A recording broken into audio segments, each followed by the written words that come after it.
वैज्ञानिकों ने विलुप्त हो चुके भयानक भेड़िया डाय वुल्फ को पुनर्जीवित करने में सफलता प्राप्त की है। यह एक महत्वपूर्ण वैज्ञानिक सफलता है जो विलुप्त प्रजातियों को वापस लाने की संभावनाओं को खोलती है। मुख्य बातें। कंपनी डलास स्थित बायोटेक कंपनी कोलोसल बायोसाइंसेज ने यह दावा किया है। तरीका।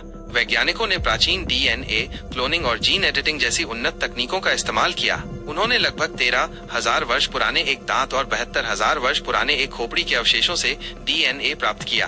पिल्ले। 3 भयानक भेड़िए के पिल्ले पैदा हुए हैं जिनका नाम रोम्युलस, रेमुस और खालेसी रखा गया है। पहले 2 नर पिल्लों का जन्म 1 अक्टूबर 2024 को और मादा पिल्ले का जन्म 30 जनवरी 2025 को हुआ। आकार। 6 महीने के होने पर ये पिल्ले लगभग 4 फीट लंबे और 36 किलोग्राम से अधिक वजनी हैं। आनुवंशिक संबंध। भयानक भेड़ियों का सबसे करीबी जीवित रिश्तेदार ग्रे वुल्फ है। वैज्ञानिकों ने ग्रे वुल्फ के डीएनए को संपादित करके भयानक भेड़िए के जीनोम जैसा बनाया।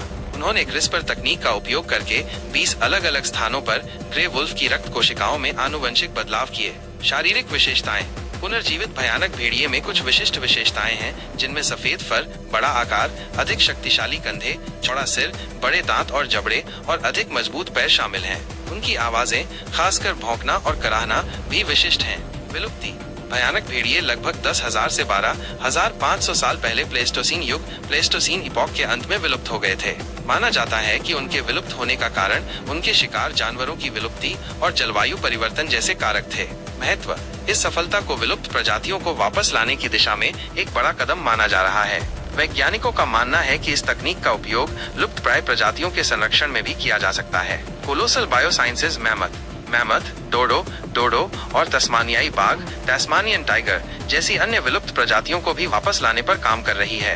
आवास। इन भयानक भेड़ियों को एक अज्ञात स्थान पर 2000 एकड़ के क्षेत्र में 10 फुट ऊंची बाड़ से घेर कर रखा गया है, जहां उनकी निगरानी सुरक्षा कर्मियों, ड्रोन और लाइव कैमरों से की जा रही है।